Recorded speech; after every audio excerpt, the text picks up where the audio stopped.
आरत हरहो दीन जन जान। हम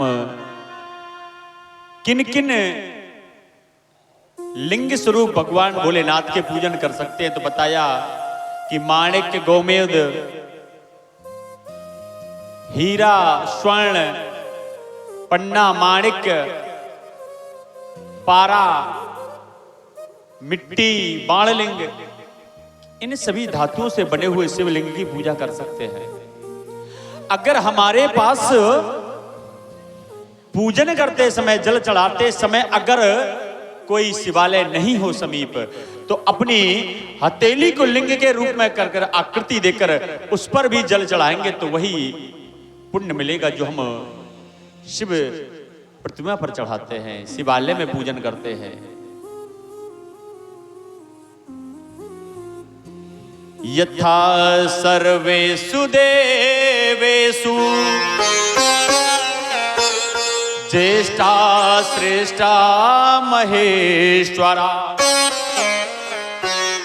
एवं सर्वेषु लिंगेषु पार्थिवं श्रेष्ठमुच्यते। लेकिन बोले भैया यथा सर्वेषु देवेषु, सभी प्रकार के शिवलिंग की पूजा कर सकते हैं, लेकिन इनमें एवं सर्वेषु लिंगेषु पार्थिवं श्रेष्ठमुच्यते। जो हम पार्थिव बनाते, मिट्टी के शिव बनाते हैं ना, कई माताएं प्रतिदिन शिव बनाती हैं, चाहे सावन भादों कुआर कुछ भी हो, मिट्टी के शिव बनाती हैं, उनका पूजन करती हैं। तो ये समस्त जो हमारे लिंग स्वरूप परमात्मा भोलेनाथ हैं, चाहे वो किसी भी रत्न से बने हुए हैं, उनमें सबसे ज्यादा श्रेष्ठ जो बतलाया है शिव पुराण में, तो वो पार्थिव, मिट्टी के बने हुए पार्थिव जो हम बनाते हैं, उनकी अनुपात बताया गया है कि इस अंगूठे से बड़े नहीं होना चाहिए। कितने होने चाहिए? जो मिट्टी के शंकर जी बनाते हैं वो इस अंगूठे से बड़े ना हो।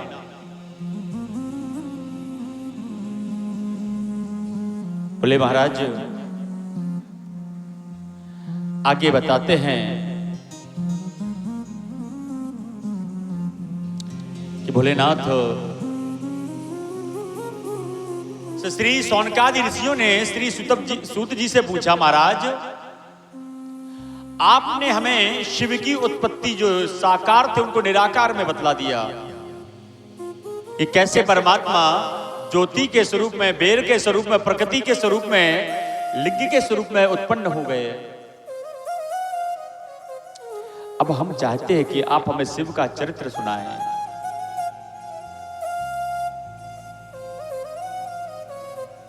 तो उन्होंने कहा, श्री सूत जी बोले, सौनकादि ऋषियों आपने बहुत ही सुंदर प्रश्न किया है।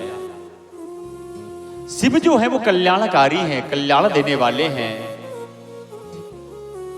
और जिस पर भगवान भोलेनाथ की कृपा होती है ना, उस पर काल भी उसका कुछ नहीं कर सकता।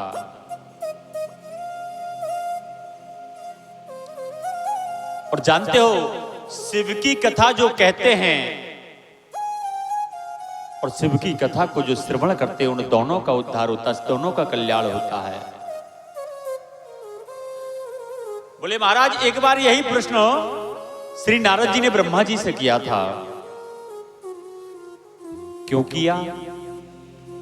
ऐसा क्या हुआ नारद जी के साथ जो नारद जी को शिव कथा, शिव पंचाक्षरी का जप करना पड़ा, जबकि नारद जी तो नारायण के अनन्य भक्त हैं।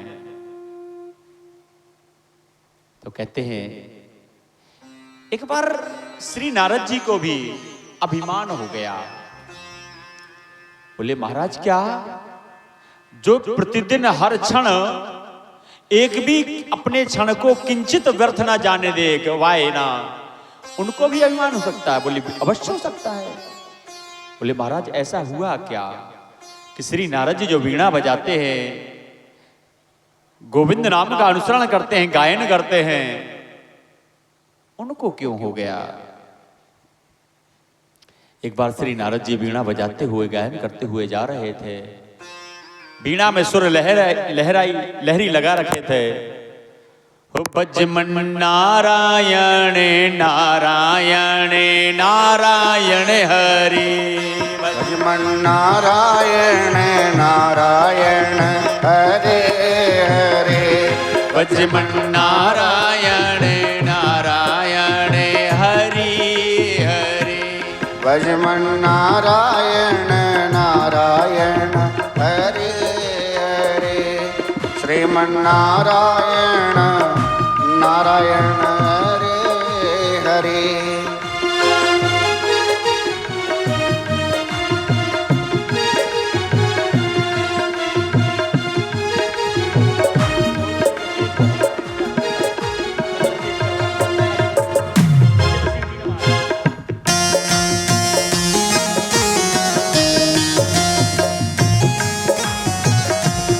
लक्ष्मी नारायण नारायण नारायण, लक्ष्मी नारायण नारायण नारायण, लक्ष्मी नारायण नारायण नारायण, बजमन नारायण नारायण नारायण, बजमन नारायण नारायण नारायण।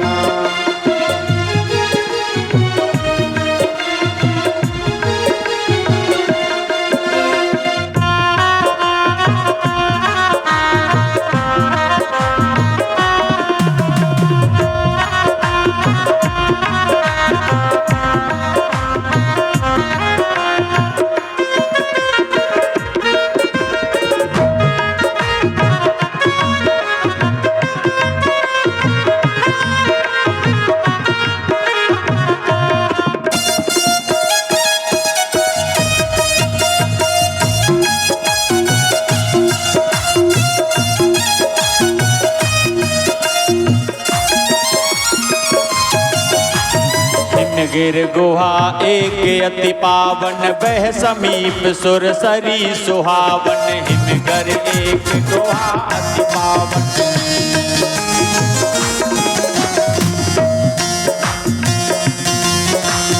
हिमगिर गुहा एक अति पावन, हिमगिर गुहा एक अति पावन, बह समीप सुर सरी सुहावन, बह समीप सुर सरी सुहावन, बह समीप सुर सरी सुहावन, बह समीप सुर सरी सुहावन।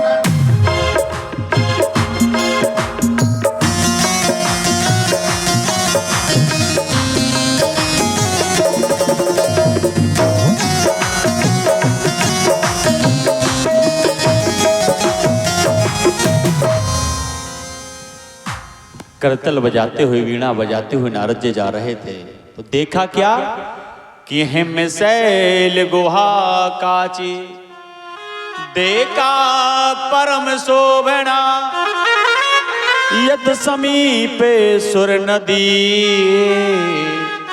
सदा वहती वेगता। एक बार हिमालय की कंदरा से जैसे ही निकले तो देखा कि सुंदर सुरसरी प्रवाह कर रही है। हिमगिर गुहा एक अति पावन, बह समीप सुरसरी सुहावन। तो उस गुफा को देखकर नारद जी के मन में विचार आया कि चलो इस गुफा में बैठा जाए कुछ दिल्ली के लिए। लेकिन जैसे ही बैठे तो वहां पर उनका मन श्री नारायण के चरणों में लग गया, समाधिस्थ हो गए नारद जी। जैसे ही नारद जी समाधि में बैठे, जब अनेकानेक वर्ष व्यतीत हो गए और जैसे ही देवराज इंद्र को ज्ञात हुआ कि अरे ये नारद तो तपस्या कर रहे हैं, तो उसको विचार आया कि कहीं ऐसा ना हो कि नारद जी फल स्वरूप मेरे इंद्र का आसन न मांग लें। तो उसी समय उसने श्री नारद जी को तपस्या से भंग करने के निमित्त कामदेव को भेज दिया। कामदेव ने आया, अपने 5 बाणों का संहार किया, लेकिन श्री नारद जी का कुछ बिगाड़ नहीं पाया। बद्वासनम दृढ़म मौनी प्राणिनाम्यान शुद्ध दे।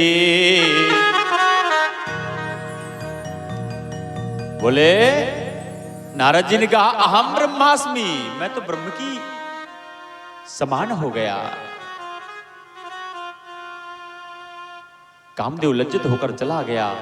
अब जैसे ही कामदेव लज्जित हुआ तो नारद जी को अभिमान जागृत हो गया, अरे मैं तो इतना बड़ा तपस्वी हूं कि मेरे सामने काम कुछ नहीं कर पाया। जैसे ही मन में विचार आया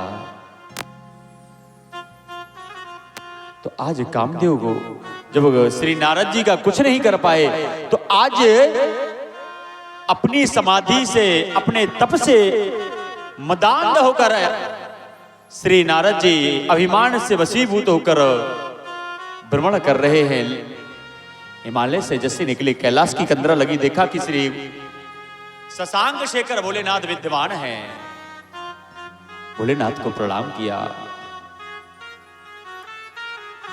जैसे ही भोलेनाथ को प्रणाम किया, भोलेनाथ तो समझ गए, सर्वज्ञ ज्ञाता हैं। अरे आइए महाराज, ब्रह्मर्षि हैं आप तो। और जैसे ब्रह्मर्षि कहा, अरे लगता है भोलेनाथ जानते हैं कि मैं तपस्वी हूं, मेरे सामने काम कुछ नहीं कर पाता, तभी तो मुझे ब्रह्मास्मि कह दिया, ब्रह्मा के समान पदवी दे दी। पहले शिव जी के सामने नारद जी खड़े हो जाते थे, लेकिन आज शंकर जी ने नारद जी को अपने सामने आसन दे दी, बगल में बिठा ला। अरे महाराज उधर क्यों खड़े, बगल में आइए ना। नारद जी का अभिमान और जागृत हो गया। बोले देखो अब हम छोटे मोटे नहीं रहे हैं, अरे कालों के काल महाकाल हमें अपने बगल में बिठालते हैं। अरे बिठा लेंगे क्यों नहीं, क्योंकि हमने समाधि की है, त्याग किया है, और समाधि अपनी तपस्या से काम को भस्म किया, काम को जीता है।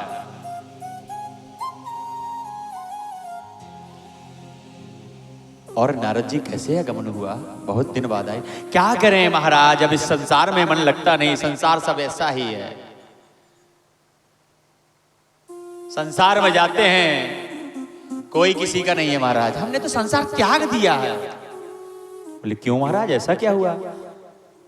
नारद जी कहते मैं जाता हूं, देखता हूं सब मेरे समान कहां कोई है, कि डर लागे मुहे हांसी आवे,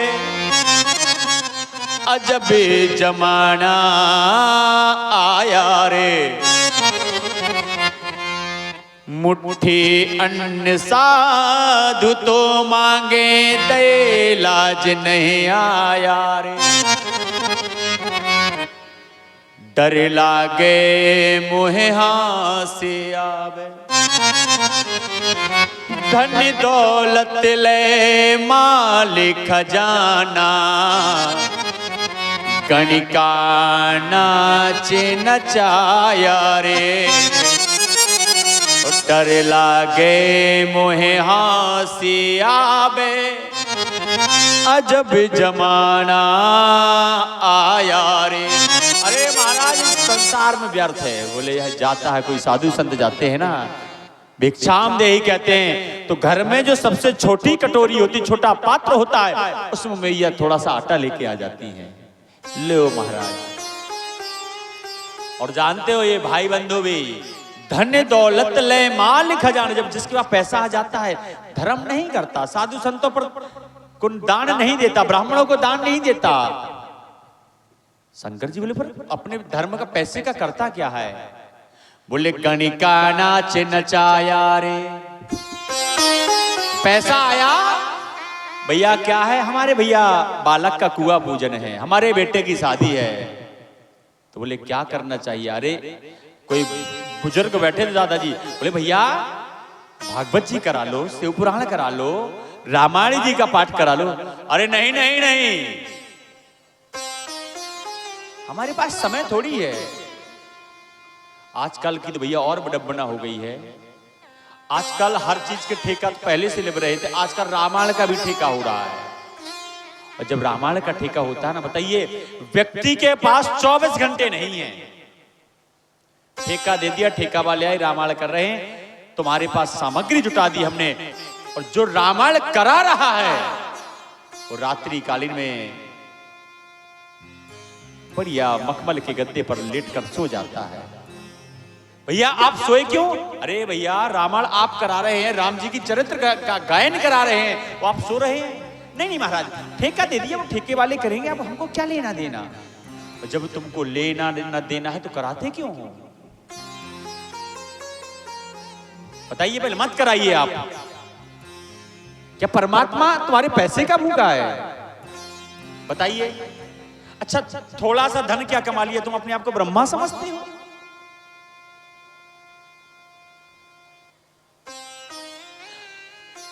हम आप बहुत जल्दी मतवाले हो जाते हैं। अब बताइए, मूर्ख हैं कि ज्ञानी?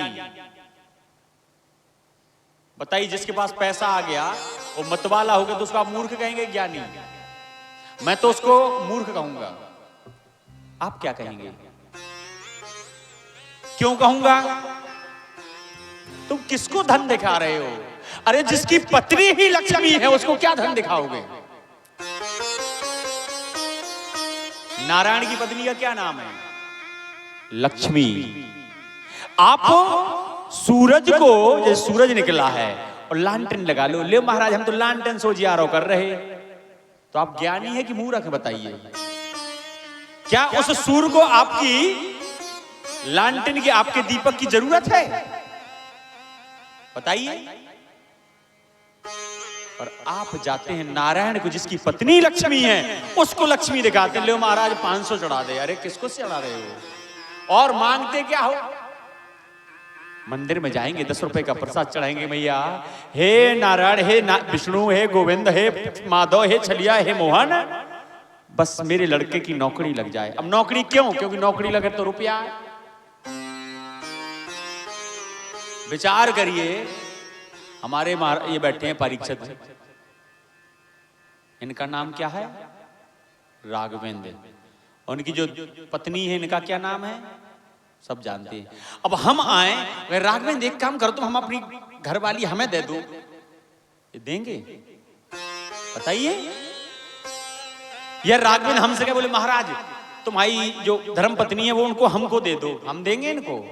4 बांस और दे। बोले अच्छा तुम्हारी दिमाग खराब हो गया, हमारी घरवाली मांगते हो? जो तो कहते हम दे दे महाराज, ले जाओ भैया, हम नहीं चाहो नहीं। अब विचार करिए, जब हम आप मनुष्य हो के अपनी पत्नी नहीं दे सकते और मांगते क्या है? नारायण आप अपनी हमें पत्नी दे दो, लक्ष्मी दे दो, तो क्या परमात्मा देगा लक्ष्मी? नहीं देगा।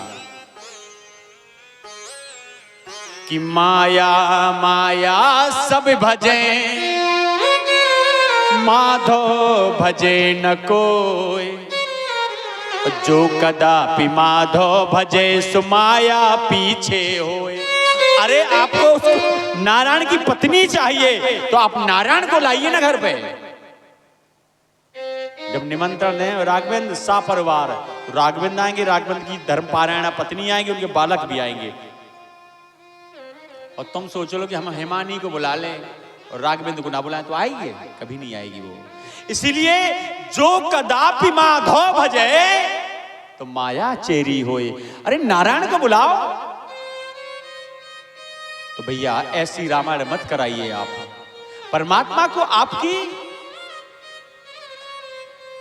पैसे की आवश्यकता नहीं है कि धन्य दौलत ले माल खजाना गणिका नाच नचाया रे। तो हम लोग क्या करते हैं, जब कोई उत्सव आता है तो वैश्याओं को बुलाते नचाते हैं। भैया मैंने देखा है कि उस समय जब वो डांस करती हैं, नृत्य होता है, आहा हरे आनंद है प्यारे, उस समय गड्डी ऐसे चलती है, पता नहीं चलता है कि हमारे स्वामी ने रात के कितनी लुटा दी। आपके गांव में भी होंगे ऐसे लुटाने वाले, लेकिन जब कहीं धार्मिक आयोजन होता है तो महाराज जेब से 10 रुपया निकालने में भी शर्म लगता है, ज्यादा ना पंडित जी ले जाए। हम चाहे जितने लुटा दें, हम चाहे जितने लुटा दें, उससे मतलब नहीं, पंडित जी ज्यादा ना ले जाएं।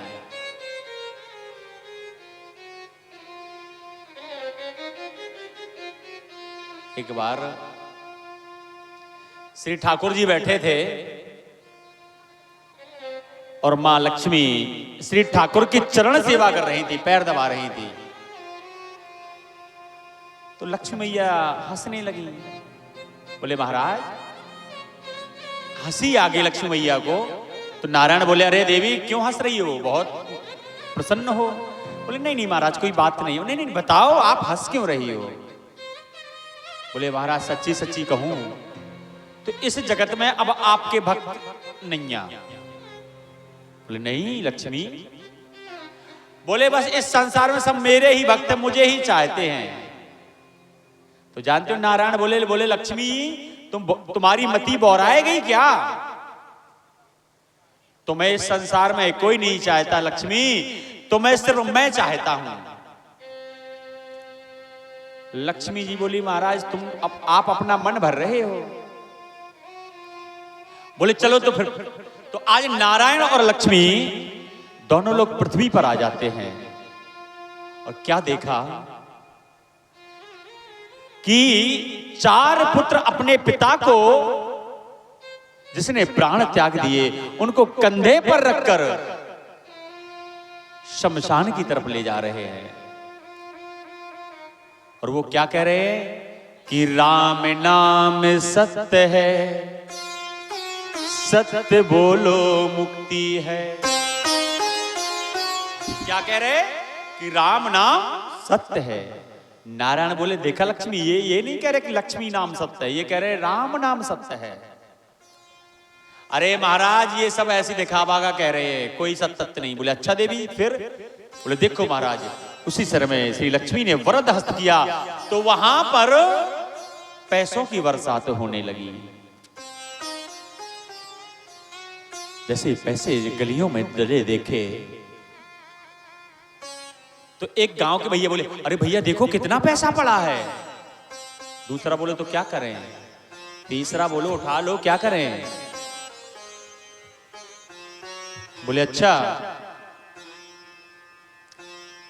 चौथा बोला अरे भैया अगर पैसे उठाएंगे तो सब लोग क्या कहेंगे कि आप शमशान जा रहे हैं और लक्ष्मी उठा रहे हो। तो जानते हो पांचवा कहने लगा भैया ये बताओ बाप किसका मरा, तुम्हारा मरा कि इनका? वो बोला नहीं जो लेके जा रहे हो उनका मरा। बोले जब तुम्हारा नहीं मरो तो तुम्हें क्या दिक्कत है उठाएंगे? आज पूरा ग्राम जो पीछे करता राम नाम सत्य है, राम नाम सत्य है, सारा वो राम नाम को भूल गया और पैसे उठाने लगा। लक्ष्मी जी बोले अब भरगो मन महाराज, अब कौन कह रहा राम नाम सत्य है? ठाकुर जी बोले अरे देवी अभी जो ये 4 लेके जा रहे हैं कंधे पर, इन्होंने तो नहीं उठाया। बोले वाह महाराज 40 उठा रहे हो, 4 की बात कर रहे हैं आप। पुनः लक्ष्मी ने जैसे वरद हस्त किया तो अब वहां पर स्वर्ण की वर्षा होने लगी। और जैसे स्वर्ण की वर्षा हुई पूरा गांव उठा रहा है। अब जो 4 पुत्र अपने पिता को लेकर जा रहे हैं तो उन्होंने एक पुत्र बोला भैया कितना स्वर्ण पड़ा है, उठा लें क्या? दूसरा बोला नहीं भैया हम पिता को लेकर जा रहे हैं, गांव वाले क्या कहेंगे? तीसरा बोला क्या कहेंगे भैया, अभी हमको 13वीं करना है, गांव को खिलाना है, हमारी दशा नहीं है जो इतना खर्च कर सके। और फिर पिताजी तो मर गए, पिताजी देखने थोड़ी आ रहे हैं। तो चौथे ने तुरंत कहा ठीक है, और उस मुर्दे को लेकर उस पिता को वही जमीन पर रख दिया। वो चारों जाकर उस धन को उठाने लगे। लक्ष्मी बोले अब ठीक है भरगो मन, 4 नहीं उठा रहे, अब बता महाराज कौन नहीं उठा रहा? ठाकुर जी बोले देवी हाँ 4 तो उठा रहे हैं, लेकिन अभी बात नहीं मानी जाएगी। बोले क्यों? 4 जिन जो नहीं थे वो भी उठाने लगे, पूरा गांव उठा रहा है, और आप कह रहे अभी भी नहीं मानी जाएगी जीत। बोले देवी, जो ये लेटा हुआ है इसने तो आपकी तरफ देखा भी नहीं। लक्ष्मी जी जोर से खिलखिला के हंस पड़ी। बोले महाराज, क्या मुझे पागल समझ रखा है आपने? बोले क्यों देवी? बोले महाराज, उसके अंदर से प्राण निकल गया है, वो मिट्टी पड़ा है। उसके अंदर से जो आत्मा रूपी परमात्मा विद्यमान है, ईश्वर अंश जीव अविनाशी। बोले आत्मा रूपी जो परमात्मा बैठा था उस शरीर से निकल गया, अब ये मिट्टी पड़ी है तो मिट्टी थोड़ी मुझे देखेगी। ठाकुर जी बोले बस देवी, अब तुमने सही कहा। ये जो बैठे हुए हैं, ये जो उठा रहे हैं, इनके अंदर मैं बैठा हूं, और जब तक मैं इनके अंदर हूं तब तक तुम्हारी चाहना है। और जैसे ही मैं अंश रूपी परमात्मा निकल आया, प्राण रूपी परमात्मा निकल आया, आत्मा रूपी परमात्मा निकल आया, ये मिट्टी के ढेर हो गए, फिर तुम्हें कोई पूछने वाला नहीं है देवी। तो इसीलिए कहते हैं कि जो कदापि माधो भजे तुम आया चेरी होए। आज जैसे ही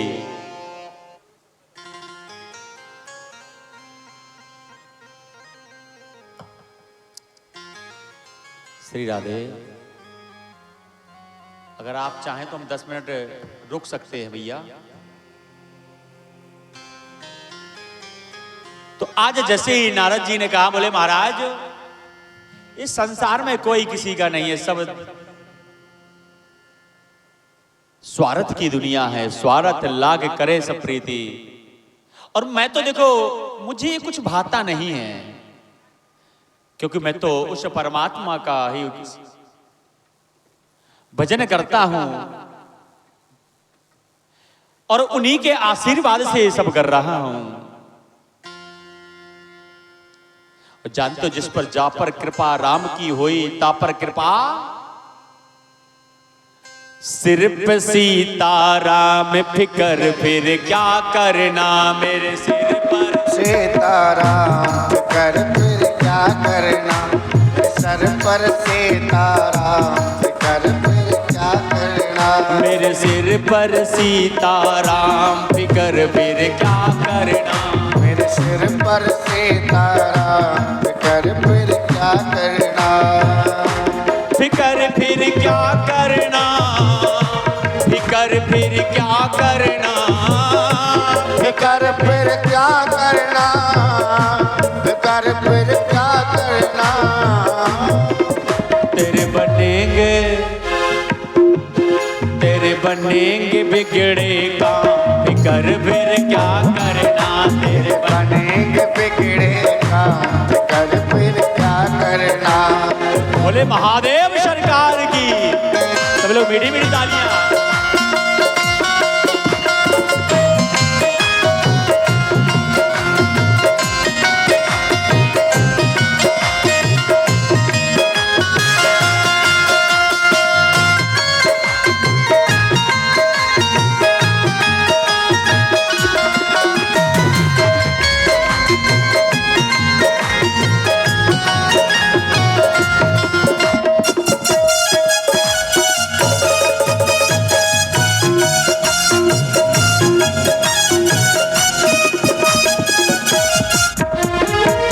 रघुवर श्री जानकी मैया, फिर क्यों परेशान हो भैया। फिर क्यों परेशान हो भैया, फिर क्यों परेशान हो भैया। पितु रघुवर श्री जानकी मैया, पितु रघुवर श्री जानकी मैया, फिर क्यों परेशान हो भैया। फिर क्यों परेशान हो भैया, फिर क्यों परेशान हो भैया। तेरे कटेंगे, जय हो, तेरे कटेंगे कष्ट तमाम, फिकर फिर क्या करना। तेरे बिगड़े काम, फिकर फिर क्या करना। तेरे सर पर सीता राम, फिकर फिर क्या करना।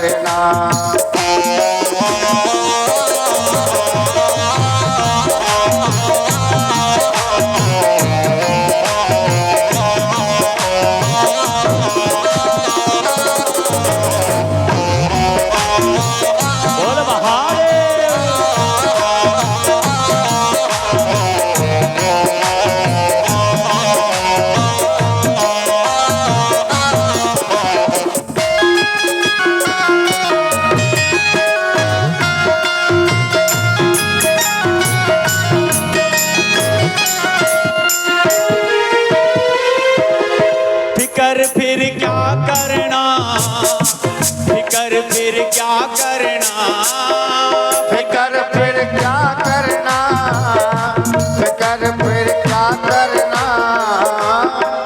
तेरे बनेंगे बिगड़े काम, फिकर फिर क्या करना, तेरे बनेंगे बिगड़े काम, फिकर फिर क्या करना। सर पर सितारा, फिकर फिर क्या करना।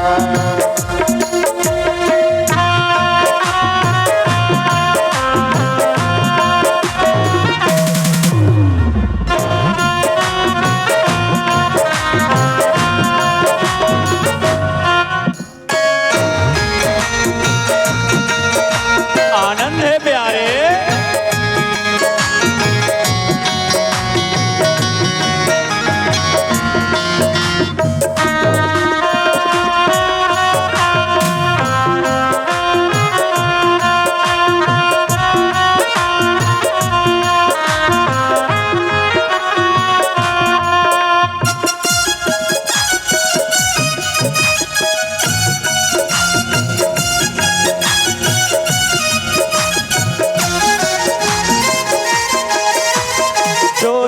राम कथा सत्संगी, उनके सहायक श्री बजरंगे, उनके सहायक श्री बजरंगे, उनके सहायक श्री बजरंगी। जो जन राम कथा सत्संगी, जो जन राम कथा सत्संगे, उनके सहायक श्री बजरंगे, उनके सहायक श्री बजरंगे। वो तो अतुलित, वो तो अतुलित, वो तो अतुलित बल के धाम, फिकर फिर क्या करना मेरे सिर पर सितारा, फिकर फिर क्या करना। तेरे बिगड़े बनेंगे काम, फिकर फिर क्या करना।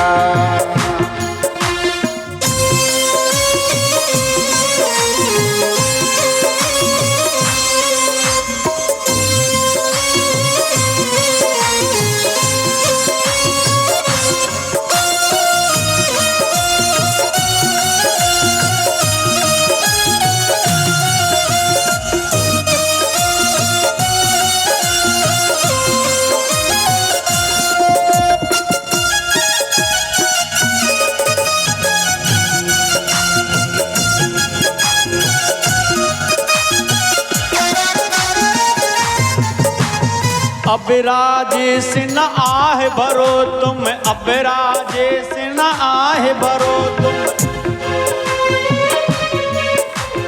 अब राजेश न आह भरो तुम, नहीं व्यर्थ परवाह करो तुम। तुम रटो राम जी का, तुम रटो राम जी का नाम, फिकर फिर क्या करना तेरे सिर पर सितारा, फिकर फिर क्या करना। तेरे सर पर सितारा, फिकर फिर क्या करना। मेरे सिर पर सीताराम, फिकर फिर क्या करना तेरे सिर पर सितारा, फिकर फिर क्या करना। तेरे सर पर सितारा, फिकर फिर क्या करना। फिर सितारा, फिकर फिर क्या करना। ये देखो जरा एक मिनट। नारदम प्राज्ञा धन्यस्तुम सुनि मद्वचा, वाचमेवं न कुत्रापि हरेरग्रे विशेषिता। बोले अरे नारद, धन्य है आपकी भक्ति, लेकिन जो आपने मुझसे कहा है, हेलो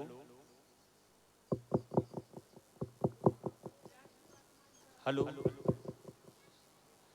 जो आपने हमसे कहा है कि वाच्यमेवं न कुत्रापि हरे अग्रे विशेषिता, वही आप नारायण के समीप जाकर मत कहना।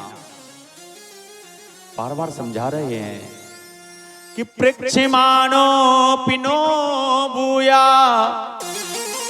स्वावृत्तम में युद्धवान गोप्यम गोप्यम सर्वथा ही नैव वाच्यम कदाचन। गोप्यम गोप्यम सर्वदा, बोले महाराज इसको आप अपने हृदय में रखना, गोपनीय रखना, आप और किसी के सामने इस का बखान मत करना। लेकिन जानते हैं कि भैया जो थोड़ी सी भी जिसको यश कीर्ति मिल जाती है, आप कितना भी मना करिए, लेकिन उसके मन का जो उद्गार होता है वो कहीं ना कहीं निकल आता है, वो छुपता नहीं है। शिव जी समझा रहे हैं, क्योंकि शिव कौन है? कल्याण देने वाले, कल्याण करने वाले हैं। और वो जानते हैं कि अगर नारद यही अन्यत्र जगह बखान करेंगे तो नारद का कल्याण नहीं होगा। आज शिव जी से कहते हुए नारद जी वहां से प्रणाम करके चले जाते हैं, लेकिन मन का उद्गार अभी समाप्त नहीं हुआ। एक बार कर तले बर बीना, गावती हरि गुण गान प्रवीणा। एक दिन नारद अपनी वीणा पर गुणानुवाद करते हुए नारायण का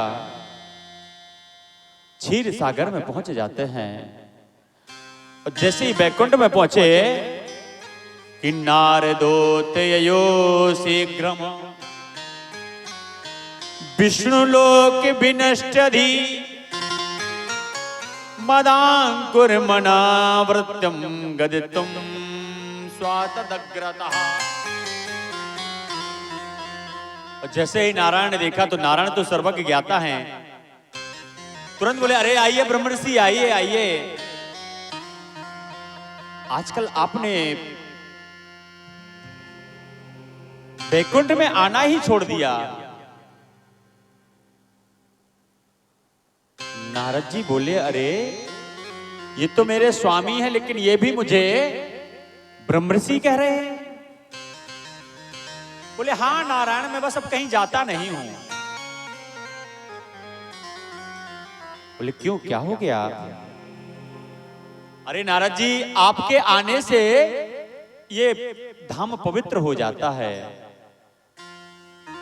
कि कुते आगम्यते ताता किमर्थम में चागता,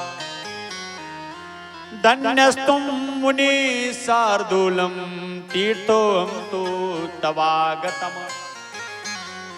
अरे महाराज आप आते हैं तो हमें प्रसन्नता होती है।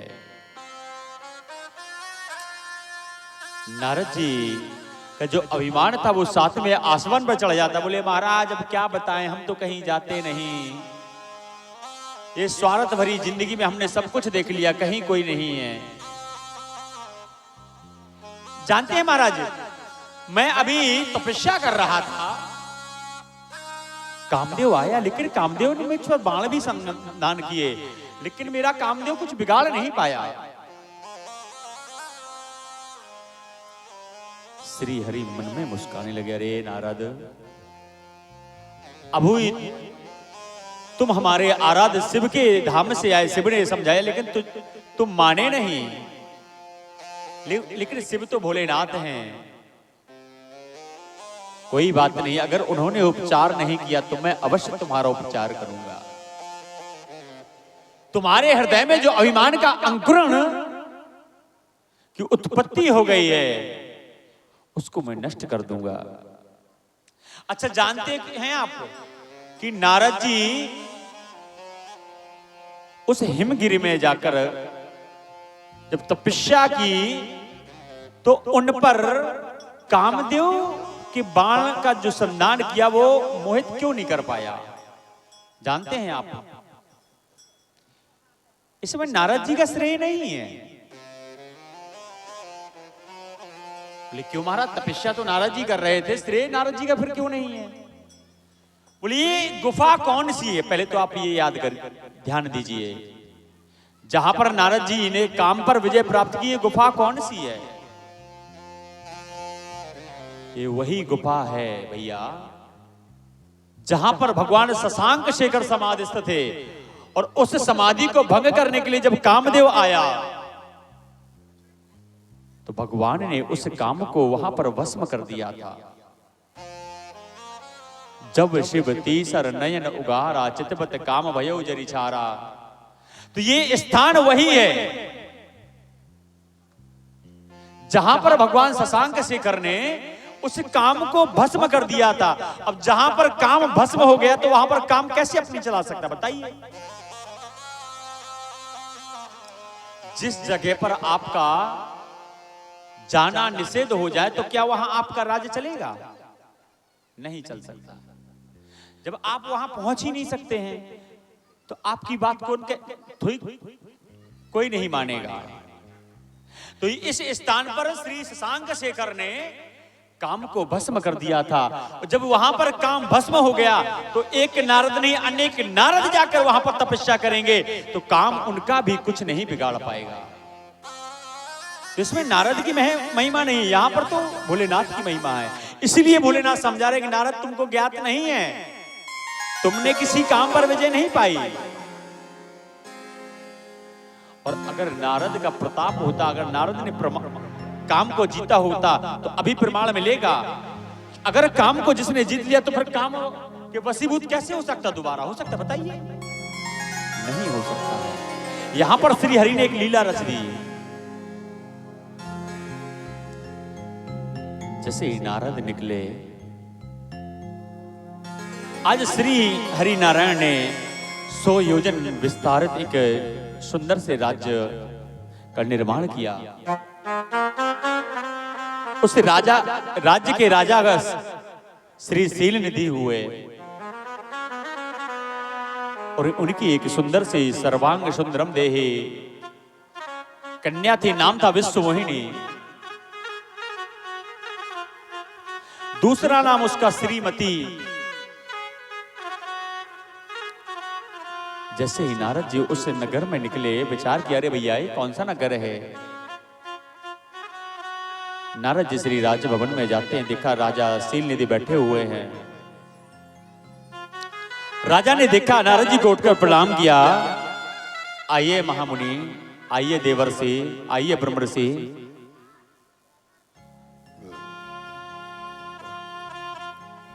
जैसे ही नारद जी आए उसी समय राजा की जो कन्या थी विश्वमोहिनी, उसने आकर नारद जी को प्रणाम किया। और जैसे ही नारद जी की दृष्टि पड़ी, कहने लगे कि सुतेयम तब भूपाला सर्वलक्षण लक्षिता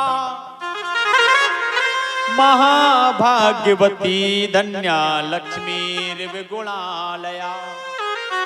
अरे राजन, ये जो तेरी पुत्री है ना, बहुत सुतक्षणा है, सुंदर लक्षणों से युक्त है, ऐसी महाभागिनी है, ऐसी महा लक्षण वाली है कि इसके जो गुण हैं कि लक्ष्मी विगुणालया, ये लक्ष्मी के समान इसके गुण हैं। और जैसे ही महाराज ने सुना तो बोले महाराज जरा इसका भाग्य बताइएगा, इसका भाग्य कैसा रहेगा। और जैसे श्री नारद जी ने उस रूपवती शीलवती कन्या को देखा, उसके भाग्य का अवलोकन किया, भाग्य को पढ़ा तो कहने लगे कि जो यह बराई अमर सोई होई समर भूमि ते जीते ना कोई। समर भूमि ते जीते न कोई, समर भूमि ते जीते न कोई।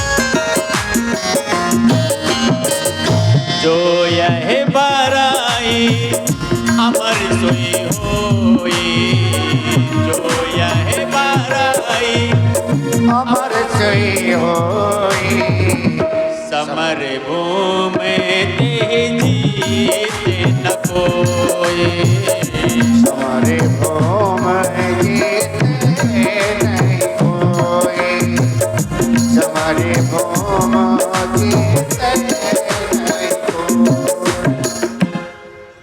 जैसे ही उसके भाग का अवलोकन किया समझ जाते भैया जिसके साथ ये पाणिग्रहण संस्कार होगा इसका उसको इस समर पर इस त्रिभुवन पर कोई जीत नहीं सकता। वो अमर हो जाएगा, अमृत को प्रदान हो जाएगा।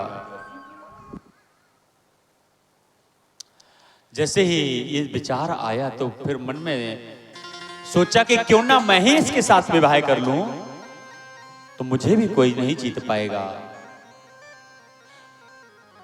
अब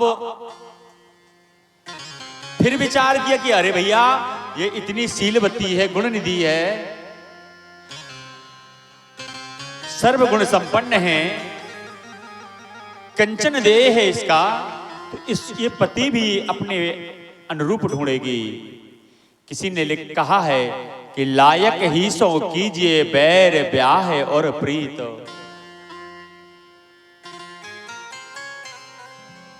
तो विचार किया कि भैया इस संसार में सबसे बड़ा सुंदर कौन है। और जैसे ही विचार आया तो किसका विचार आया? उस छलिया का, उस मोहन का। उस मोहन से बड़ा सुंदर संसार में कोई नहीं है। ब्रज में एक गोपी थी,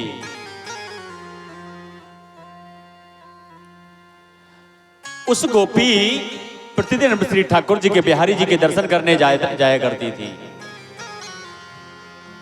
जाती प्रतिदिन दर्शन करती और देखती क्या बिहारी जी ने अद्भुत श्रृंगार किया है, कितना सुंदर श्रृंगार है ठाकुर जी का। लेकिन आज उसके मन में आया कि आज मैं ठाकुर जी से ज्यादा श्रृंगार करके जाऊंगी। रोज ठाकुर जी को मैं देखती हूं, आज ठाकुर जी मुझे देखेंगे, कहेंगे वाह गोपी तू तो मुझसे ज्यादा सुंदर है क्या गई। कन्हैया बोले अरे एक बार बाबरी तू आ तो मेरे समीप। उस गोपी ने सुंदर सा श्रृंगार किया, जाने लगी कन्हैया के ठौर पर, बाके बिहारी के दर पर। कहती है एक सखी घर सो निकसी पहुंची कहना के ठौर। लेकिन जैसे ही उस छवि को देखा तो गई हती कछु और ही लौटी है कछु और। गई थी अपना दीदार कराने की, ठाकुर जी मुझे देखो, मैं कितनी सुंदर आई हूं, सज के आई हूं, लिपस्टिक लगा के आई हूं। माताएं जब जाती हैं आहा हा क्या श्रृंगार है। लेकिन गई हती कछु और ही, और जैसे ही माधुर मूरत को देखा तो लौटी है कछु और। जैसे ही लौट के आई तो बाबरी है गई। क्या कह रही है? अरे सुन लो सुन लो सुन लो, अरे सुन लो दुनिया वालों। सभी दुनिया वालों से कह रही है अरे सुन लो दुनिया वालों, मेरी जिससे यारी है। सुन लो दुनिया वालों, ओ मेरी जिससे यारी है। सुन लो दुनिया वालों, मेरी जिससे यारी है। सुन लो दुनिया वालों, मेरी जिससे यारी है। उसने मेरा दिल लूटा लूटा लूटा लूटा, जिसने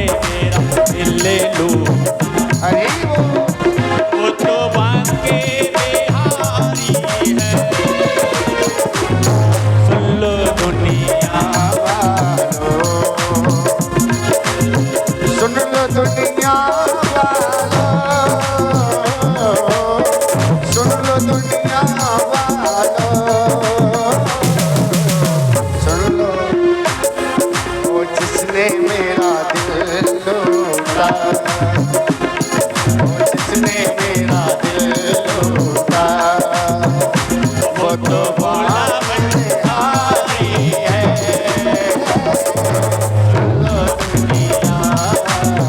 महादेव सरकार की सब लोग वीडियो में जाने।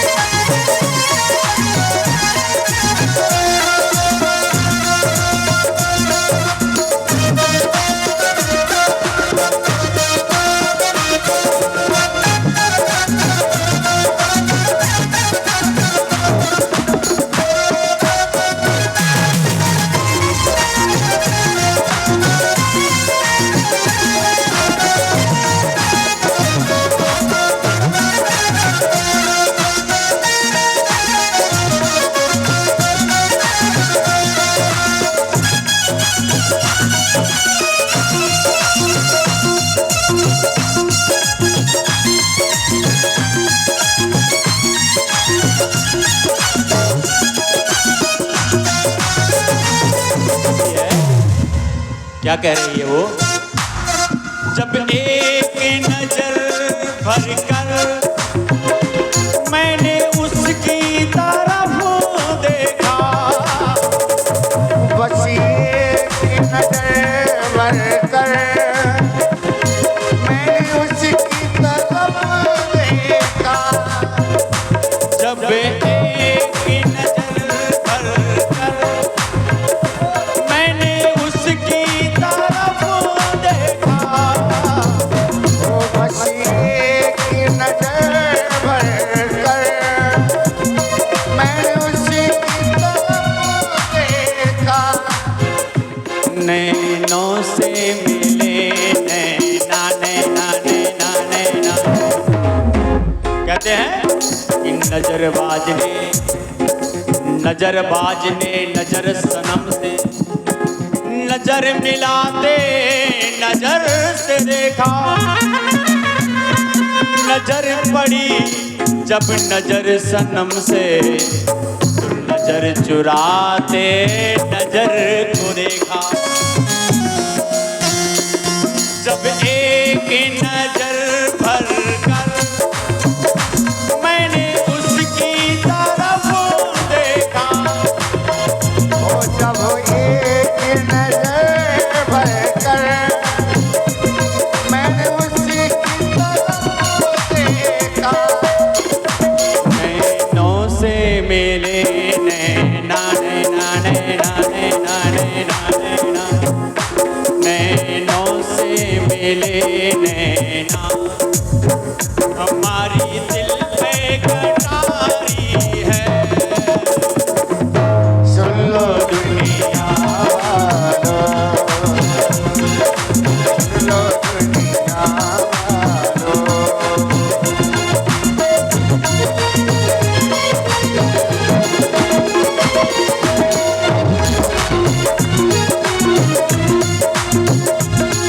ओ सुन लो दुनिया वालों, सुन लो दुनिया वालों, जिसने मेरा दिल लूटा, जिसने मेरा दिल लूटा, वो तो बाकी बेहाली है, जिसने मेरा दिल लूटा।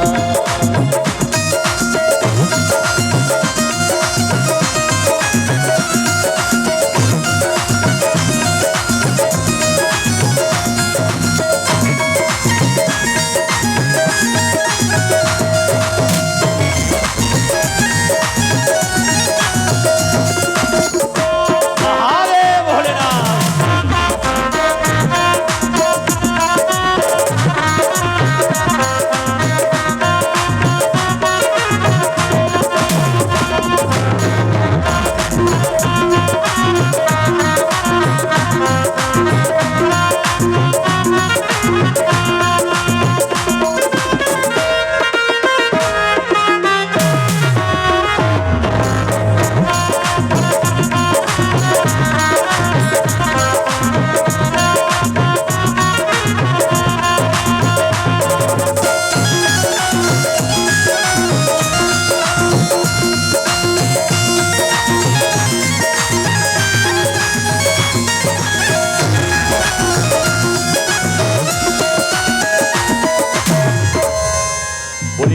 वत्सल भगवान की जय। जय हो।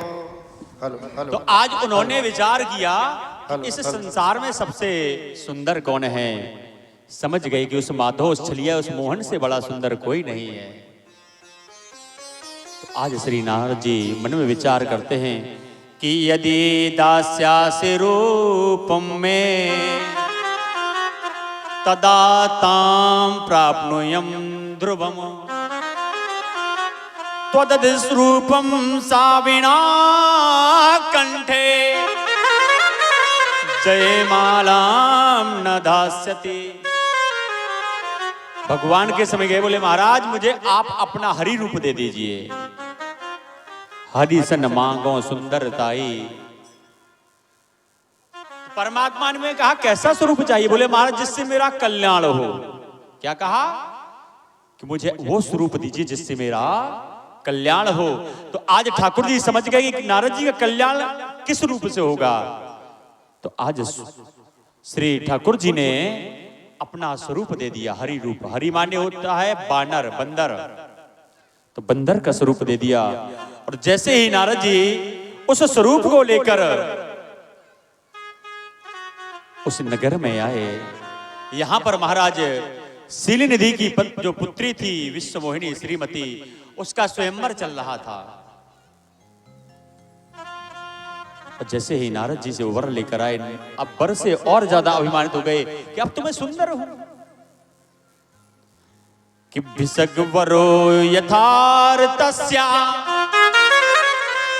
यथा प्रियतरोष्मि। अब जैसे उस रूप लेकर आए, अब जैसे ही वो कन्या माला को लेकर आगे बढ़ती, नारद जी समीप आ जाते, वो मुख मोड़ लेती, रास्ता बदल देती। अनेक अनेक बार ऐसा हुआ।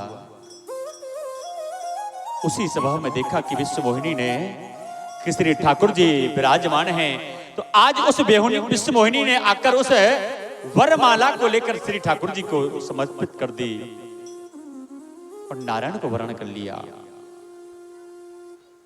नारद जी को अत्यंत पीड़ा हुई।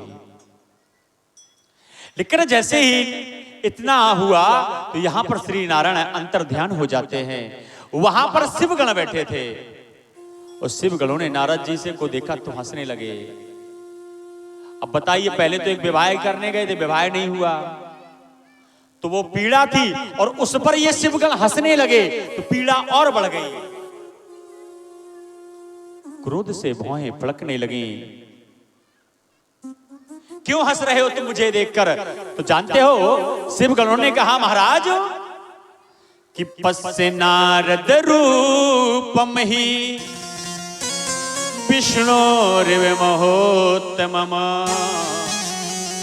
मुखम तो वानर सेवा विकटम चा भयंकरम। अरे महाराज, आप अपना मुख जो है वो जल में जाकर प्रतिबिंब में देखिए। और जैसे ही नारद जी ने जाकर अपने मुखाकृति को उस जल में देखा तो मरकट बदन भयंकर देखी, और देखकर हृदय क्रोध भाते ही। जैसे ही बंदर का स्वरूप देखा तो और क्रोध जागृत हो गया। लेकिन पुनः दोबारा देखा तो पुनः वो अपने स्वरूप में आ गए थे, लेकिन क्रोध शांत नहीं हुआ। तो उसी समय उन्होंने उसी जल को अंजलि में लिया और श्राप दे दिया गणों को कि तमादाय ततो विष्णु राज रूप धरा प्रभु अंतर्धान मगा सद्या स्वास्थानम पर्याय। उन शिव गणों से कहा कि भवेताम राक्षसो विप्रा वीर जो या तदा कृति, जाओ तुम राक्षस हो जाओगे। बोले महाराज दोष क्या है? हमारा दोष क्या है? आपका स्वरूप देखा हंस पड़े। बोले तुमने मेरी हंसी उड़ाई।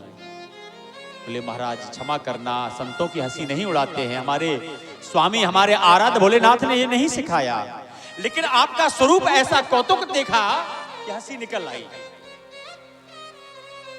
बोले कोई बात नहीं, हमने श्राप दिया वो निष्फल तो नहीं होगा। लेकिन जाओ तुम अगर राक्षस बनोगे तो तुम्हारा उद्धार करने के लिए परमात्मा पृथ्वी पर आएगा। एक बार यही सनकादि ऋषियों ने जय और विजय को दिया था। एतो पार्षदो मह्यम जय विजय एवचा। जब सनकादियों को वैकुंठ में प्रवेश नहीं करने दिया तो उन्होंने श्राप दिया कि जाओ तुम 3 जन्म के लिए राक्षस हो जाओ।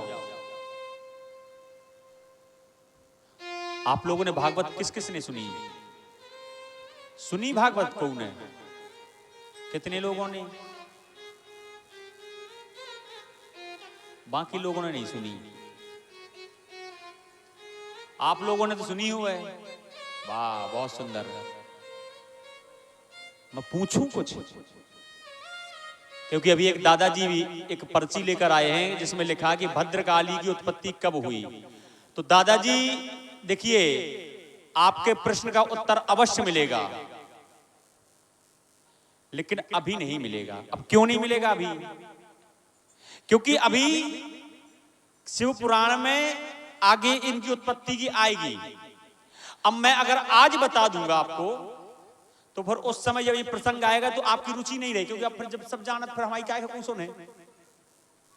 व्यक्ति सुनता कब? जब उसकी जिज्ञासा होती है। लेकिन फिर भी थोड़ी सूक्ष्म बता दूं। सूक्ष्म इतना, क्योंकि फिर नहीं बताऊंगा तो तुम सोचो महाराज के आउट नहीं आ। बोले आता ना जाता और चुनाव चिन्ह। तो थोड़ा सा मैं आपको बता दूं। अभी मार्कंडेय पुराण के अंतर्गत देखा जाए तो जब शुंभ और निशुंभ नाम के जो दैत्य थे, इनका एक सेनापति था, नाम था रक्तबीज। क्या नाम था? इसको यह वरदान था कि इसकी रक्त की बूंद जितनी जमीन पर गिरती थी उतना ही असुर ये प्रकट हो जाता था। आज मां परांबिका, जगदंबिका, अखिलेश्वरी, गौरी रक्तबीज के वध करने के लिए तत्पर हुई तो उन्होंने अनेकानेक बार किया, लेकिन रक्तबीज का वध नहीं कर पा रही थी वो। क्यों? क्योंकि जैसे ही उसके मस्तक का भेदन करती, छिन्न करती, तो मस्तक से रुधिर गिरता भूमि पर और उतने ही रक्तबीज पुनः प्रकट हो जाते थे। तब आज मां भगवती ने काली का स्वरूप रखा कि टंकम कपालम डमरुम त्रिशूलम संवेव्रती चंद्र कलावतंसम पिंगोर्ध के सासित भीम दृष्टा भूयात विभूत्यै मम भद्रकाली। तब मैया भद्रकाली का स्वरूप रखा और भद्रकाली के स्वरूप में जब मैया गौरी, उनका दुर्गा, उनका मस्तक भेदन करती, रुधिर गिरती, तो मां भद्रकाली अपनी जिह्वा से उसके रक्त का पान कर लेती थी, तो वो रक्त भूमि पर नहीं गिरा और उस रक्त बीज का वध हो गया। ये देवी मार्कंडेय पुराण के अंतर्गत कथा है। बाकी कथा जब इनकी आएगी तब प्रस्तुत होगी। बोलिए भद्रकाली मैया की। तो अब बताइए कि जब भागवत सुनी है तो सनकादि ऋषियों ने जय विजय को श्राप दिया था कि तुम 3 जन्म के लिए क्या हो जाओगे? राक्षस। तो भगवान ने आकर जय विजय से क्या कहा था? जब जय विजय ने कहा महाराज हमारी गलती नहीं, हम तो अपने स्वामी के अधीन है, पराधीन सपने सुख नाही। तो भगवान ने क्या कहा था कि ठीक है तुम राक्षस बन के जाओ और मैं तुम्हारे लिए पृथ्वी पर अवतार लूंगा। कहा था। तो अब ये बताइएगा, प्रश्न मेरा ये है कि भगवान ने जय विजय तो 3 बार राक्षस बने। सतयुग में हिरण्याक्ष और हिरण्याकश्यप, त्रेता में रावण कुंभकर्ण, द्वापर में दंतवक्त और शिशुपाल। ठीक है, आगे समझ में। अब भगवान ने कहा कि अगर तुम 3 बार जाओगे तो अहम भक्त अपराधीना, मैं भक्त के अधीन हूं। तो अगर तुम्हें 3 बार जाना है पृथ्वी पर, मैं तुम्हारे लिए 4 बार आऊंगा। कितनी बार? 4 बार। तो जय विजय 3 बार राक्षस बने। तो अब आप लोग ये बताइए कि भगवान ने 4 बार कब कब जन्म ली पृथ्वी पर? बताओ रे भैया।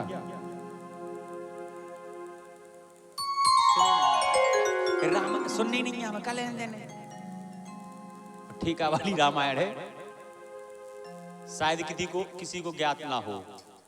है ज्ञात? अच्छा ज्ञात हो तो नहीं बता रहे हम, और ना ज्ञात हो तो हाथ उठा दे तो बता देंगे। अब सुनना हो तो हाथ उठा दो, ना सुनना तो सीताराम। सुनना है,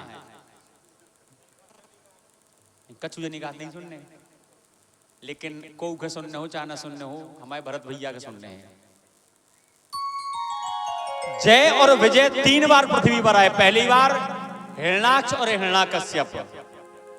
तब ठाकुर जी ने 2 स्वरूप रखे। हिरण्याक्ष का वध करने के लिए वाराह स्वरूप में आए और हिरण्याकश्यप का वध करने के लिए नरसिंह स्वरूप में आए। कितने हो गए? 2 हो गए। रावण कुंभकर्ण, तब ठाकुर जी राम बन के आए। भगवान कितने अवतार हो गए? 3। और दंतवक्त और शिशुपाल भगवान के अवतार कृष्ण। कितने अवतार हो गए भगवान के? 4। आ गई समझ में? अब कोई पूछे तो आप बता सकते कि भगवान ने 4 बार अवतार लिया, तो एक बार वाराह बन के आए, एक बार नरसिंह बन के आए, एक बार राम बन के आए, एक बार कृष्ण बन के आए। तो यहां पर जब श्री नारद जी ने उनको कहा जाओ तुम दोनों निशाचर हो जाओगे, हो निशाचर जाय तुम कपटी पापी दो। तो परमात्मा ने कहा ठीक है तुम्हारी गलती नहीं, तो तुम्हारा उद्धार के लिए मैं जन्म लेने पृथ्वी पर अवश्य आऊंगा। लेकिन यहां पर अभी नारद जी का क्रोध शांत नहीं हुआ। नारद जी पुनः गए तो सामने देखा कि सामने से ठाकुर जी चले आ रहे हैं, बगल में लक्ष्मी जी हैं, वाम भाग में विश्व मोहिनी, और जैसे ही देखा तो जले पर नमक डाल दिया। नारद जी गए थे विवाह करने, बताओ जी से ब्याह करने हुए नहीं ने ब्याह वाली। तुरंत कहा अरे महाराज बड़े कपटी निकले आप तो, मैंने आपसे कहा था कि मेरे कल्याण के निमित्त ऐसा स्वरूप दीजिए जिससे मेरा कल्याण हो, और आपने मुझे बंदर बना दिया। मैं तुम्हें श्राप देता हूं कि जाओ आप भी बिरहे व्यथा से व्यथते द्रिवत हो, बने बने बटे के राम, पग पग ढूंढे राम। बोले जाओ तुम भी एक दिन अपनी प्रिया प्राणवल्ला स्त्री के लिए, प्रीतमा के लिए तुम भी जंगलों में हे खग हे मृग मधुकर श्रेणी, तुम देखी सीता मृग नैनी, तुम भी रोगे जाओ। भगवान बोले लाला तुमने क्या कहा था कि जिसमें मेरा कल्याण हो, तो ब्याह करे सबको को कल्याण नहीं होता है, इसीलिए मैंने तुम्हें बोले जाओ अगर मुझे बंदर बनाया तो महाराज यही तुम्हारी सहायता करेंगे। तो आज श्री नारायण ने समझाया कि तुमने शिव का बात नहीं मानी, तो अब जैसे ही कहा तो नारद जी का क्रोध शांत हो गया। बोले महाराज मैं करूं क्या? तो बोले जाओ जपहु जाए शंकर सतनामा, हो यही हृदय तुरत। बोले जाइए आप जपहु जाए शंकर सतनामा। किसका जाप करिए जाकर बताइए? जपहु जाए शंकर सत्यनामा। बोले जाओ सत्यनाम का जप करो। अब तो बोले भैया किस नारद जी ने जप किसका किया यहां पर? अच्छा शंकर जी जप किसका करते हैं? राम जी का। सत्यनाम है क्या कि सत्यव्रतम सत्य परम त्रिसत्यम, सत्यस्य योनि निहितम च सत्य। सत्य कौन है? परमात्मा है।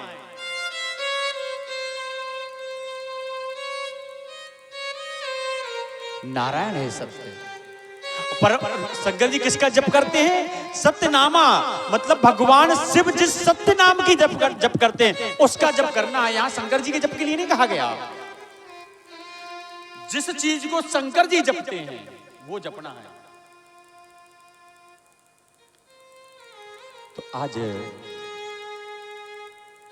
श्री नारद जी जाकर नामे शिव समानोस्ति प्रिया स्वामी सुख प्रदा सर्वशक्ति प्रदो में स्ते साहेब परमेश्वरा। तो आज भोलेनाथ को मन में प्रणाम करते हुए श्री नारद जी जाकर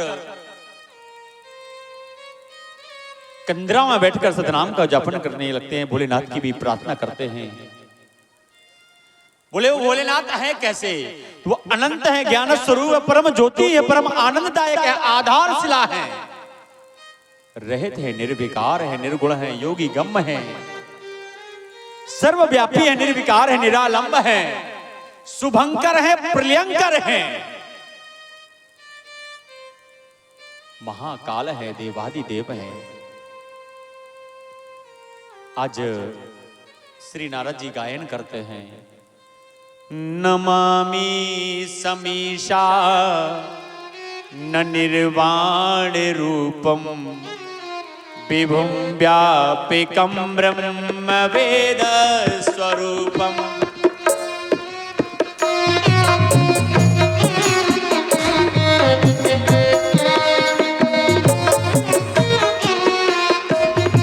निजं निर्गुणं निर्विकल्पं निरीहं चिदाकाशमाकाशवासं भजेऽहम्।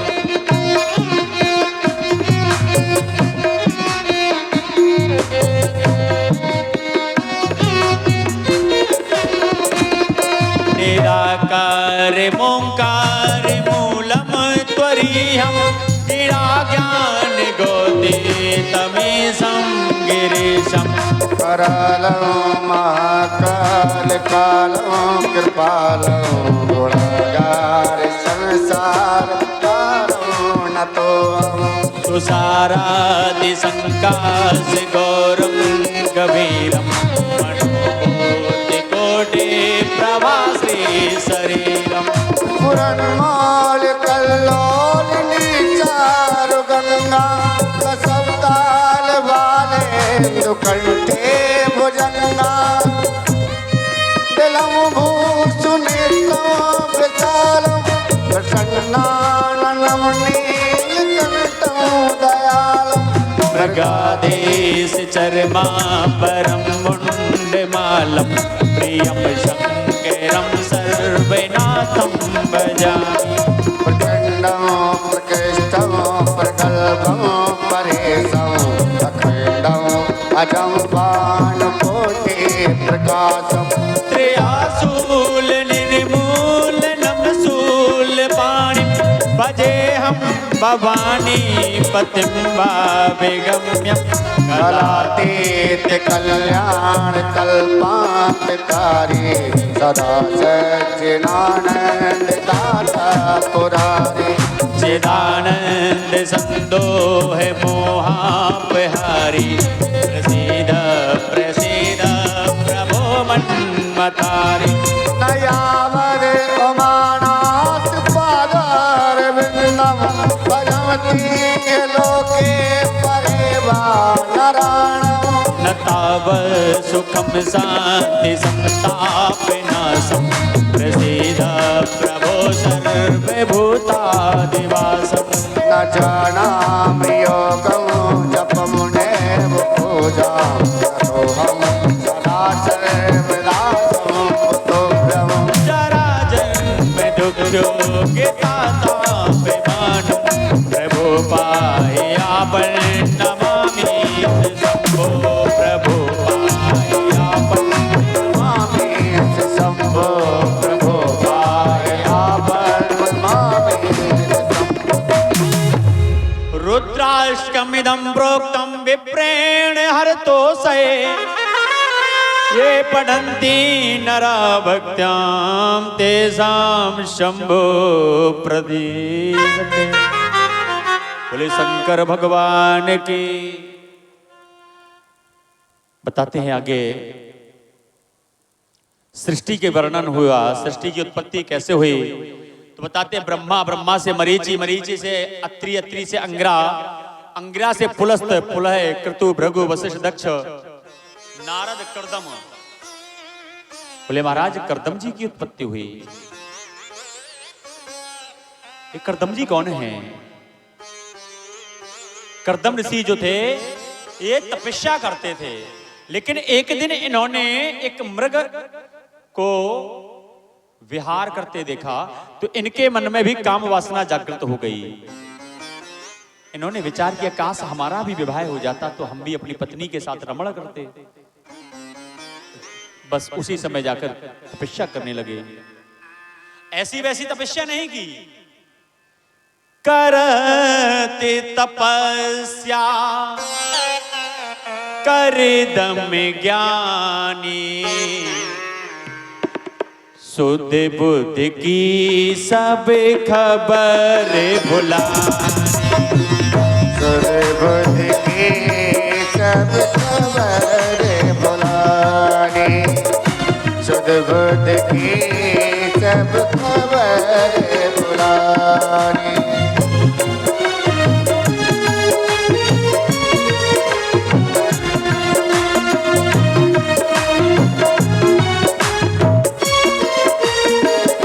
कर्दम जी ने बहुत तपस्या की, पूरा शरीर दीपक ने खा लिया।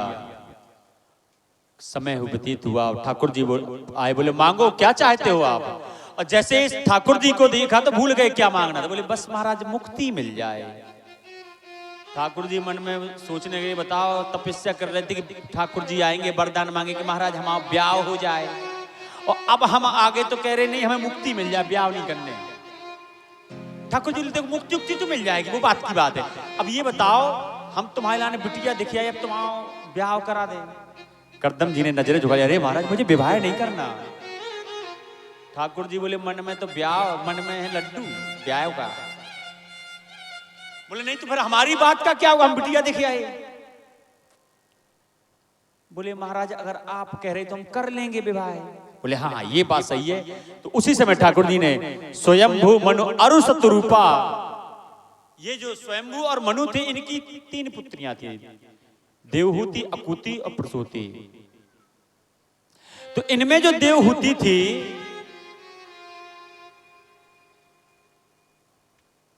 उसके साथ श्री कर्दम जी का पाने ग्रहण संस्कार हुआ। अब जैसे ही विवाह का समय आया तो आज ठाकुर जी स्वयंभू, मनु और शतरूपा और उनकी पुत्री को लेकर जैसे कर्दम जी के आश्रम में आए, लड़का दिखाने, तो आज कर्दम जी ने यहां पर 4 आसन लगाए। बहुत गौर से सुनना, किसी भी समय कुछ भी प्रश्न पूछा जा सकता है, तो गौर से सुनना। यहां पर 4 आसन लगाई। जैसे ही ठाकुर जी आए, ठाकुर जी को प्रणाम, प्रभु विराजिए। एक आसन पर ठाकुर जी बैठ गए, दूसरी पर स्वयंभू मनु बैठ गए, तीसरी पर शतरूपा जी बैठ गई। अब आसन कितनी थी? 4। 3 पर 3 लोग विराजमान हो गए। आए कितने हैं? 4। बिटिया नहीं आई है, ब्याह किसे हुआ है? अब देवहूति की तरफ देखा, अब विचार कर रहे हैं कि आसन खाली पड़ी है, देवहूति सामने खड़ी है, और मन में विचार कर रहे हैं कि देवहूति अगर आसन पर बैठ जाती है तो हम विवाह नहीं करेंगे। क्या करेगी देवहूति? उस आसन पर बैठ गई तो विवाह कैंसिल नहीं करने ब्याह। बोले ठीक है भैया, जब बात तो मान ली। फिर विचार किया अगर देवहूति इस आसन पर नहीं बैठी तो विवाह नहीं करेंगे। अब बताइए जगह बात में बात भाई कि आपने कुर्सी डाल दी और कह दी अगर बैठ गए हो तो ब्याह ना करें, ना बैठो तो ना ब्याह करें, तो भैया सीधी कह दी कि हम तो उसमें ब्याह ही नहीं करने। बताइए अच्छा आप लोग होते तो क्या करते? बैठ जाते कि ना बैठते? अगर आपके सामने समस्या आ जाएगी, कुर्सी डरी है, बैठ जाओ तो ब्याह नहीं होने, नहीं बैठे तो ब्याह नहीं होने, तो बताइए आप लोग क्या करते? बोले महाराज हम जाने का करती। बोले बड़ो ब्याह के फिर तो जानते हो देवहूति कौन है? देवहूति जो देवताओं को आहूत होती, वो भी मनु जी की पुत्री है, ज्ञानी है, सत्संगी है। उसने क्या किया? उसने अपना दाहिना हाथ उस आसन पर रख दिया और स्वयं जमीन में बैठ गई। और जैसे ही जमीन में बैठी, कर्दम जी प्रसन्न हो गए, बोले बस महाराज मैं इनसे विवाह करूंगा। एक संत बोले महाराज ये क्या बात हुई? आपने कहा था कि अगर बैठ गई आसन पर तो विवाह नहीं होगा और नहीं बैठी तो नहीं होगा। ये कोई बात हुई? अरे एक ऑप्शन तो छोड़ना चाहिए कि बैठ जाओ तो कर ले हैं। तो मोदी ने बैठ जाते हैं। कुर्सी के लाने जैसे संसार लड़ू जा रहा है, बताओ, सब कुर्सी के लिए लड़ रहे हैं। और जिसको कुर्सी मिल जाती वो ऐसा चिपक जाता है कि चाहे कछु संसार मर जाए कुर्सी न जाए। तो करदम जी ने कहा देखिए, मैंने जो कहा था कि अगर देवहूति बैठ गई तो मैं विवाह नहीं करूंगा और नहीं बैठी तो विवाह नहीं करूंगा, तो इसका तात्पर्य सुनिए। बोले नहीं बैठेगी, जैसे आसन बिछाया मैंने और देवी जी आकर नहीं बैठी तो विवाह नहीं करूंगा। इसका तात्पर्य यह है कि मैं उस पत्नी से विवाह करना चाहता हूं कि मैं तो कहीं कमा के आया। अब पति बेचारा कमा के आया, कैसे हारा पसीना बहता आया और वो कुछ लेके आया और उसने अपनी पत्नी को दिया और पत्नी ने उसका तुरंत बहिष्कार कर दिया। बताओ ये 200 रुपए की धोती लाई, मैं तो 2000 की पहनूंगी। तो पति की दी हुई सामग्री को अगर पत्नी ने बहिष्कार कर दिया तो पत्नी किस काम की? पत्नी को पति के अनुरूप होना चाहिए। बोले इसलिए विवाह नहीं होगा। बोले अच्छा। और बोले अगर बैठ गई तो? बोले बैठ गई तो बोले बताओ, पति बेचारा कमा के आया और तुम बताओ, पति तो आया, बोले लाओ एक गिलास पानी लेता हो और तुम बैठी पलका पे, भल्लो तुम धरो घड़ा। तो ऐसी पत्नी भी बेकार जो पड़ी पड़ी पलंग पे सिर्फ हुक्म बजावे। और इनकी दशा तो ठीक ही क्या है। एक दिन बताओ, बोले महाराज मैं तो बाबा भौजात। अरे मैंने किया सुनी, आदमी पंडित नहीं के बताओ तो अपनी बात है, महाराज बहुत छके। तो यहां पर करदम जी ने कहा कि वो स्त्री अगर देवहूति बैठ जाती तो इसका मतलब यह है कि मैं कमा के आया तो पति का धर्म कहता कि पति को अपने से ऊपर रखे, मुझे आसन दे, स्वयं चरणों में बैठे। लेकिन ये मालकिन बनी पलंग पे बैठी, तुम तरह बैठे, ऐसी पत्नी बेकार है। इसलिए अगर बैठ गई तो विवाह नहीं करता मैं। बोले अगर नहीं बैठी तो मेरे द्वारा जो खून पसीने से मेहनत करके रसद सामग्री लाया मैंने दिया और उसमें इन्होंने स्वीकार नहीं किया, बहिष्कार कर दिया, जिससे मेरे पत्नी के और मेरी पति पत्नी के अगर भाव नहीं मिल रहे, मन नहीं मिल रहे, तो ऐसी पत्नी बेकार है। आजकल जो पति होते हैं जो बाहर बोले महाराज हमारी आवाज बहुत खराब, जाने की तकत। अरे तुम ऐसा मौका मत दो कि तके वो।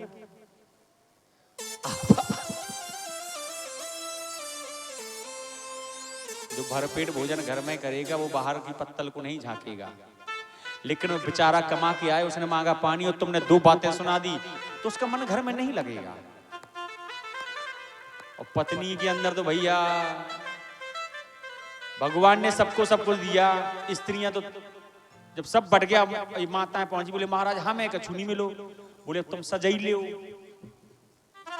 बोले महाराज हम तो अबला हैं और अबला का इस संसार में कैसे भरण पोषण होगा। बोले जाओ हम तुम्हें एक वशीकरण मंत्र दे रहे हैं। बोले क्या वशीकरण मंत्र है? बोले कोई कितना भी कैसा, बस तुम उसके सामने थोड़ा सा मुस्कुरा देना एक बार। और हंसे भैया, सब जग को रही नचाए, ये माया जादूगरनी। माताओं का ये अस्त्र होता भैया कि आप कितने भी रुष्ट क्यों ना, उन्हें थोड़ा सा ठंडा ठंडा गिलास में पानी पिलाया और थोड़ी सी हंसी बात कर ली, आदमी सब कुछ लुटा देता है। तो ये अस्त्र है। और भैया ये अस्त्र आप लोग सुसज्जित रखिए, हमेशा अपने पास रखिए। अपने पति से इतना प्रेम करिए कि आपका गृहस्थ आश्रम इतना सुंदर चले कि आपकी जो पड़ोसन है, जो सौत है ना, वो आपको देख के जले कि बताओ इनकी और इनकी घरवाली कब लड़ाई नहीं होता। ऐसा बन के रखिए। तो आज देवहूति के साथ पाणी ग्रहण संस्कार हुआ और जैसे ही भैया संस्कार प्रारंभ हुआ और भावर पढ़नी प्रारंभ हुई तो बोले बस अब हमें ब्याह नहीं करने, दूल्हा रेसा गया। और तब वहीं से आजकल दूल्हा रेसा बहुत जल्दी है, करदम जी ने प्रचलन शुरू किया है। भगवान बोले भैया क्या हो गया? भगवान तो बिचलो ही थे बीच वाले। बोले महाराज मुझे विवाह नहीं करना। मनु जी बोले महाराज ऐसे कैसे, बता बीच भावर में आप कहते हैं मुझे विवाह नहीं करना। बोले क्या चाहते हैं आप? बोले महाराज मैं चाहता हूं कि आप मेरे घर में चाहूं तुम ही समान सुत। बोले महाराज आप मेरे घर में, मेरे आंगन में आप पुत्र बन के आइए, वरदान दीजिए। भगवान बोले भैया ब्याह कर लो, हम वरदान दे रहे हैं। फिर भावर शुरू हो, जैसी चौथी भावर की बेरा आई, बोले बस ब्याह कैंसल। बोले अब फिर दूल्हा रेसा को अब क्या हुआ? बोले श्रीमती जी से बोले अब तुम सुन लो, हम जैसे ही हमारे घर में बालक होगा हम तुमको त्याग कर तपस्या करने के लिए पशुपतनाथ इस्लामपुर में की जंगल में चली जाएंगे। देवहूति ने सोचा कि भैया जिसके घर में परमात्मा आ जाएगा फिर तुम्हारी क्या जरूरत। बोले ठीक है महाराज वरदान दिया, जिस दिन परमात्मा आ जाए उस दिन आप चले जाना। सुंदर सा पाणी ग्रहण संस्कार हुआ, पुनः अपने आश्रम में आए और जैसे ही आश्रम में आए कुटिया में देखा तो एक तरफ सर्प का है, एक तरफ चूहा है, एक तरफ बिल्ली है, एक तरफ नेवला है। बोले महाराज ये कौन है? बोले इनका घर है। बोले तुम्हारा महाराज घर कहाँ है? बोले जो कमरा है ना, जो इनमें जो 4x4 को आसन है, तकड्डर जय हमारा। देवहूति के नेत्र सजल हो गए, देखो तो कितना तपस्वी मेरा पति मिला मुझे कि जिसके आंगन में सर्प और नेवला आपस में बैर एक साथ बैठे, सर्प चूहा आपस में बैर एक साथ बैठे, चूहा बिल्ली आपस में बैर बैठे। कितना पति मेरा तपस्वी है। अब करदम जी बोले देवी मैं संध्या वंदन कर रहा हूं। बोले हाँ अवश्य करिए। और जैसे ही संध्या वंदन क्या किया, उनकी तो समाधि लग गई। 10,000 वर्ष व्यतीत हो गए। जैसी समाधि त्यागी, देखा कि उनके सामने एक वृद्ध अवस्था की बुढ़िया बैठी है। कस्तुम भवन्या को हम। अरे देवी कौन हो आप? और जैसे ही देवहूति से उनके पति करदम ने पूछा देवी कौन हो, देवहूति के नेत्रों से झरझर आंसू बहने लगे। विचार करिए, जिस पत्नी का पति उससे पूछे कौन है आप, उस पत्नी पर क्या बीतेगी। बोले महाराज याद करिए, आपसे कुछ वर्ष पहले एक राजा आए थे जिन्होंने अपनी पुत्री का विवाह आपके साथ किया था। बोले हाँ किया था। मेरी पत्नी किधर है? बोले बस महाराज मैं वही हूं। अरे देवी क्या तुम इतने वर्ष से यहां थी? बोले हाँ स्वामी। बोले तो क्या तुम अपने पिता के घर नहीं गई? बोले क्यों जाऊं? जब बेटी अपने घर पिता का घर एक बार त्याग देती है तो उसके पिता के घर से डोली निकलती है और पति के घर से अर्थी निकलती है। आज एक बेटी ने पूछा प्रभु मेरा कहां है? जब मैं अपने पिता के घर में थी, मां के घर में थी, मुझसे कुछ कार्य बिगड़ जाते थे, सब कहते भैया उसको मत डांटो, वो तो पराए घर की बिटिया है, पराए घरे जाने ने। लेकिन जब मैं विवाह होके आई, आज मुझसे ससुराल में कुछ बिगड़ जाता तो जानते हो मेरी सास कहती है इसको मत डांटो, ये तो पराए घर से आई है। तो प्रभु मेरा ना इधर है ना मेरा उधर है, तो मेरा किधर है? आजकल हम आप सब लोग पुत्र चाहते हैं, भैया पुत्र मिल जाए, पुत्र हो जाए। पुत्री कोई नहीं चाहता है। बताइए कोई पुत्री चाहता है कि हमें पुत्री मिले हो? नहीं चाहता। एक पुत्री ने बहुत ही सुंदर लिखा हुआ है। एक पुत्री अपने पिता से पूछती है, उस परमात्मा से पूछती है, उस आराध्य से पूछती है, उस भोलेनाथ से कहती है, प्रभु मेरा दोष क्या है? क्या मैं इस संसार में नहीं आ सकती? कह रही है वो, तनक बता देते तुम दादा, कारो दोष हमारो, देख न पाई दुनियादारी पेटई में माड़ारो।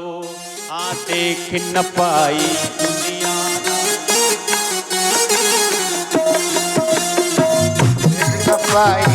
दुनियादारी पेटई में माड़ारो। तनक बता देते तुम दादा, कारो दोष हमारो। तनक बता देते दादा, काहे दोष हमारो। देख न पाई दुनियादारी पेटई में माड़ारो। देख न पाई दुनियादारी पेटई में माड़ारो। पिताश्री मेरा दोष क्या है? मैं इस गर्भ में ही आपने मुझे मार दिया। गृह विद्या में कह रही है वो बेटी,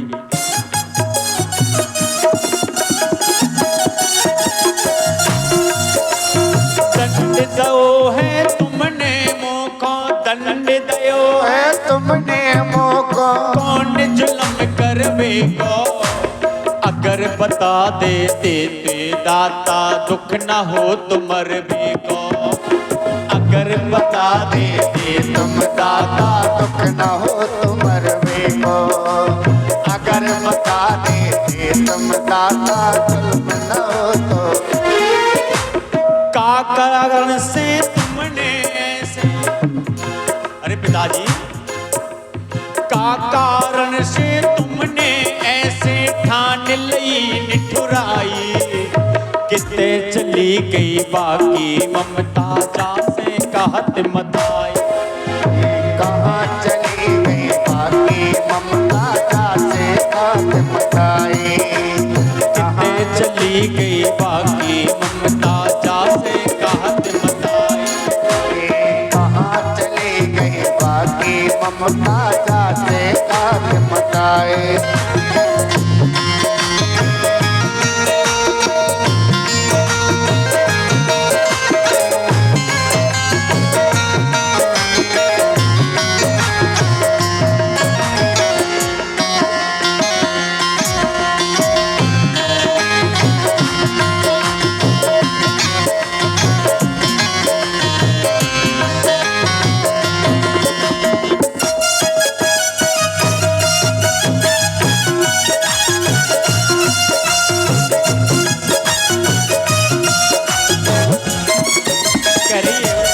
मैंने सुना है कि कुपुत्रो जाए ता कुछ दबे कुमाता नावती। बोले माँ की ममता से बढ़कर इस दुनिया में कुछ नहीं है। लेकिन आज वो माँ भी निष्ठुर हो गई। कितने चली गई बाकी ममता, जा से कहत मताई। चली गई बाकी ममता, जा से कहत मताई। भैया खो दे दई हवेली, भैया खो दे दई हवेली। मोय खेत में गाड़ो। भैया खो दे दई हवेली, मोय खेत में गाड़ो। देख न पाई दुनियादारी पेटई में माड़ो। देख न पाई दुनियादारी पेटई में माड़ो। देख न पाई दुनियादारी पेटई में माड़ो।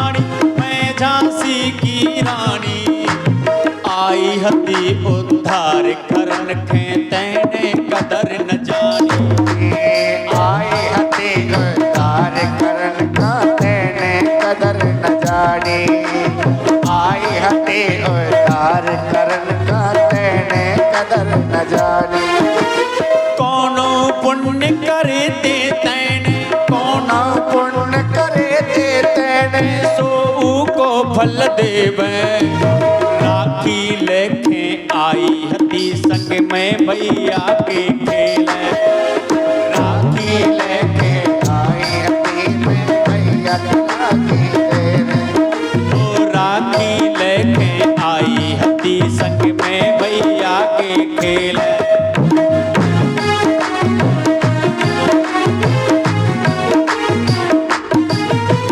बिना बहन के भैया मोरा बिना बहन के भैया मोरा हो गो आज बिचारो देख न पाई दुनियादारी पे नहीं मैं मारा ओ देख न पाई दुनियादारी पे मैं तारा रो देख न पाई दुनियादारी पे मैं तारा रो देख न पाई दुनियादारी पे मैं तारा रो देख न पाई दुनियादारी पे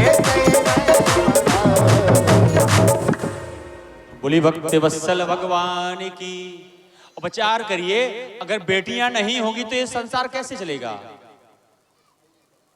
फिर फिरते भैया चाहे 1 लाख ले लो हमारे लड़का को ब्याह करा दियो, अब कहां से करा दीजिए बेटियां नहीं है तो आज श्री करदम जी के यहाँ देवहूति के यहाँ मैया ने 9 बेटियों को जन्म दिया और बाद में श्री ठाकुर जी कपिल भगवान के रूप में आए। बोले कपिल भगवान के जय हो, भक्त वत्सल भगवान के जय हो।